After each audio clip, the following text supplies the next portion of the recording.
শ্রেণীর পক্ষে যারা নতুন ধারা প্রিয় সমাবেশ, প্রিয় চলমান জনতা, নতুন ধারা বাংলাদেশ এনডিবির সংগ্রামী presidium member Kazi Munni Alam, senior vice chairman Shanta Farzana, vice chairman doctor Nurjahan Nira, যুগ্ম মহাসচিব মনির জামান, সাংগঠনিক সম্পাদক হরিদাস সরকার, রুবেল আকন সহ অন্যান্য নেতৃবৃন্দ, সবাইকে শুভেচ্ছা, আসসালামু আলাইকুম। আজকে নামাজের সময় চলছে, একদম সংক্ষিপ্তভাবে কিছু কথা বলতে চাই। আপনারা জানেন বাংলাদেশ স্বাধীনতার পর থেকে গত 54 বছরে সবসময় বৈষম্যের শিকার করেছে এই কৃষক, শ্রমিক, মেহনতি মানুষকে। বাংলাদেশ স্বাধীনতার পর থেকে গত 54 বছরে বারবার ভুলণ্ঠিত করেছে তাদের অধিকারকে। কৃষকের অধিকার, শ্রমিকের অধিকার, মেহনতি মানুষের অধিকার সবসময় ছিনিয়ে নিয়েছে সেই সব ধনিক শ্রেণী, বুর্জোয়া শ্রেণী।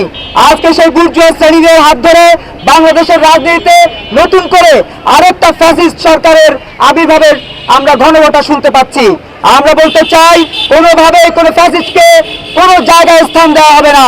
বাংলাদেশের মানুষ 69-এর গণ অভ্যুত্থান, 90 স্বৈরাচার বিরোধী আন্দোলন, 71-এর মুক্তিযুদ্ধ, 52-এর ভাষা আন্দোলন এবং সর্বশেষ 24-এর একটা আন্দোলনের মধ্য দিয়ে জানিয়ে দিয়েছে এখানে শ্রমিকের বৈষম্য তৈরি করলে, কৃষকের বৈষম্য তৈরি করলে, দুর্নীতি কোনোভাবেই তৈরি করলে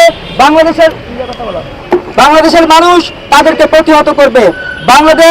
বাংলাদেশের মানুষ কখনোই এইভাবে একটা বৈষম্যের শিকার হতে দেবে না বাংলাদেশের 20 কোটি মানুষকে। আজকে সেই বৈষম্য বিরোধী বাংলাদেশ নির্মাণের লক্ষ্য থেকে শ্রমিকের বৈষম্য, কৃষকের বৈষম্য, শ্রমিক শ্রেণীর মানুষের বৈষম্য দূর করার লক্ষ্যে আজকের এই সমাবেশে প্রদীপ প্রজ্বলন। এই প্রদীপ প্রজ্বলন আয়োজন থেকে বলতে চাই, গত 54 বছরে 50,000 শ্রমিক কল কারখানা পরিবহনে মৃত্যুবরণ করেছে, নিহত হয়েছে দুর্ঘটনায়। আজকে তাদের জন্য সরকারের কোনো মায়া কান্না আমরা শুনতে পাই না। মায়া কান্না শুনতে পাই, অমুককে 5 বছর রাখতে হবে, তমুককে 5 বছর রাখতে হবে, তমুককে 5 বছরের জন্য ক্ষমতায় চাই, তমুককে উপদেষ্টা চাই, এইসব আমরা শুনতে পাই। কিন্তু আক্ষরিক অর্থে জনগণের পক্ষে তাদের কোনো বক্তব্য নাই। আজকে নতুন নতুন অনেক দল হচ্ছে, তারা আরেকটা দলকে নিষিদ্ধ করতে হবে, অমুককে ফাঁসি দিতে হবে, তমুকের অমুক করতে হবে, কিন্তু জনগণের পক্ষে তাদের কোনো বক্তব্য নাই। লাল টি শার্ট চাপিয়ে, লাল পাঞ্জাবি পরিয়ে, লাল ক্যাপ পরিয়ে এই সারা ঢাকা শহরে হাজার হাজার লোকের সমাবেশ করে তারা প্রমাণ করতে চায় জনগণ তাদের সাথে আছে, কিন্তু বাস্তবতা জনগণ তাদের সাথে নাই। বিরিয়ানির সাথে আছে, বিরিয়ানির প্যাকেটের সাথে আছে, লাল টি শার্টের সাথে আছে, ওই টপের সাথে আছে, ওই গাড়ি ভাড়ার সাথে আছে। বন্ধুরা আমার, এই বড় বড় শোডাউন যারা করে, মনে রাখবেন এরা বাংলাদেশের মানুষের বিরুদ্ধে অবস্থান নিতে 1 সেকেন্ডের সময় নেয় না। আমরা কিন্তু দেখেছি 24-এর আন্দোলন লাগে যারা আওয়ামী লীগের বড় বড় মিছিলে নেতৃত্ব দিত, তারা এখন ভুল পাল্টে এই সব সমাবেশগুলোতে অংশ নিচ্ছে। ভুলে গেলে চলবে না, আবু বিরিয়ানির লোভে বড় বড় সমাবেশে এই সাধারণ মানুষকে তারা বিভিন্নভাবে প্রতারিত করেছে নিয়ে এসে। আজকেও সেই প্রতারণা চলছে। আমরা বলতে চাই, 54 বছরে যে 50,000 শ্রমিক নিহত হয়েছেন তার কর্মস্থলে, সেই 54,000 শ্রমিকের জন্য বাংলাদেশ কি করেছে? এই প্রশ্ন যদি রাখি, দেখবেন তাদের জন্য কিছু করেনি। কিন্তু নতুন ধারা বাংলাদেশ এনডিবি বলতে চায়, তাদের একটা তালিকা কিন্তু সেই সব কলকারখানায় আছে।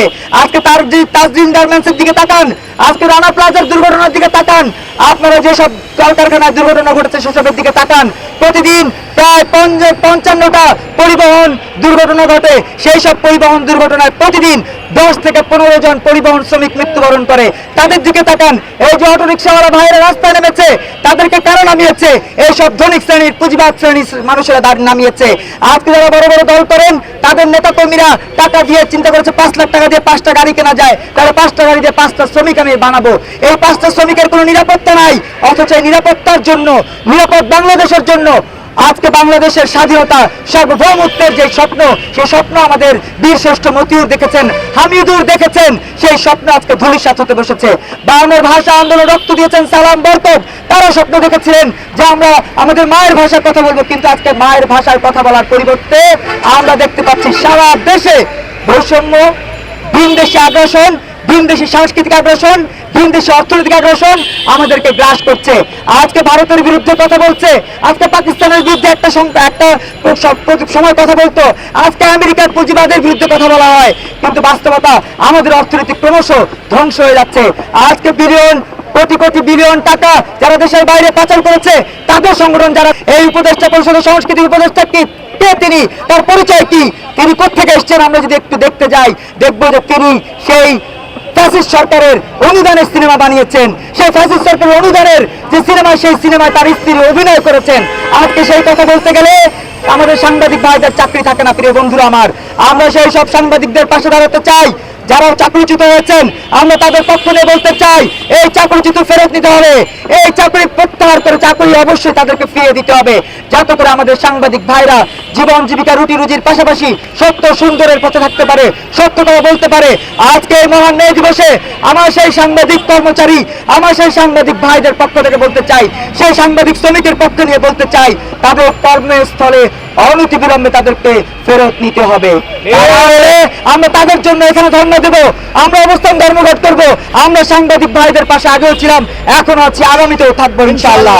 আমরা বলতে চাই, এই করোনা পরিস্থিতিতে আমরা শ্রমিকদের পাশে ছিলাম, কিন্তু শেখ হাসিনা আমাদের কথা শুনেনি। আমরা চেষ্টা করেছি শ্রমিকদের পক্ষে থাকার জন্য, মেহনতি মানুষের পক্ষে থাকার জন্য।